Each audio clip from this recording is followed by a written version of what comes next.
ત્યાર પછી વાત કરીએ યુરેનસ વિશે. યુરેનસની શોધ ઈસવીસન 1781 માં વિલિયમ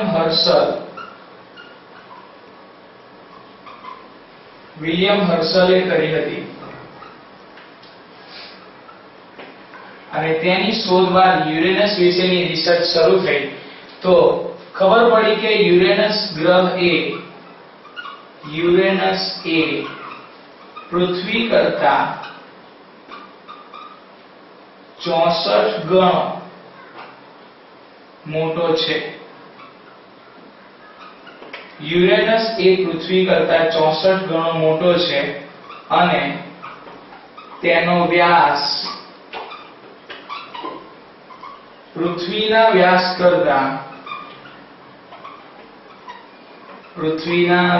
કરતા 3.7 ગણો વધુ છે. એટલે કે અહીંયા પૃથ્વીનો વ્યાસ એ યુરેનસના વ્યાસ કરતા નાનો છે અને પૃથ્વી કરતા તે 64 ગણો મોટો છે. એના બંધારણ વિશે વાત કરીએ તો યુરેનસના કેન્દ્ર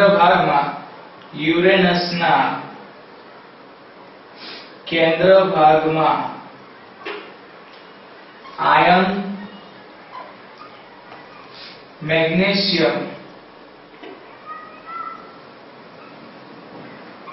અને સિલિકેટ ના પથ્થરો આવેલ છે.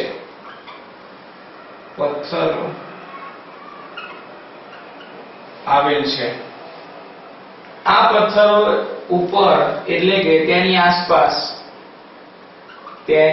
આસપાસ હાઇડ્રોજન અને હિલિયમ વાયુના સ્તર આવેલ છે જે ઘન સ્વરૂપે રહેલ મિથેન અને એમોનિયાના વાદળોથી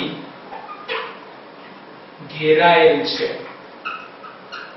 એટલે અહીંયા યુરેનસની આસપાસ આવેલા આ હાઇડ્રોજન અને હિલિયમ વાયુના સ્તરોએ ઘન સ્વરૂપે રહેલા મિથેન અને એમોનિયા દ્વારા ઘેરાયેલા છે. એટલે કે આના વાદળો દ્વારા આ બંને હાઇડ્રોજન અને હિલિયમ ઘેરાયેલા છે તથા તેની આસપાસ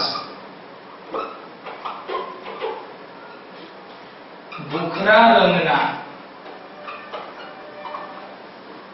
વલયો આવેલા છે. એટલે કે જેમ શનિની આસપાસ વલયો છે એવી રીતે અહીંયા યુરેનસની આસપાસ પણ વલયો જોવા મળે છે. તો આ છે યુરેનસ વિશેની વાત. હવે વાત કરીએ નેપ્ચ્યુન અને પ્લુટો ગ્રહ વિશે મિત્રો.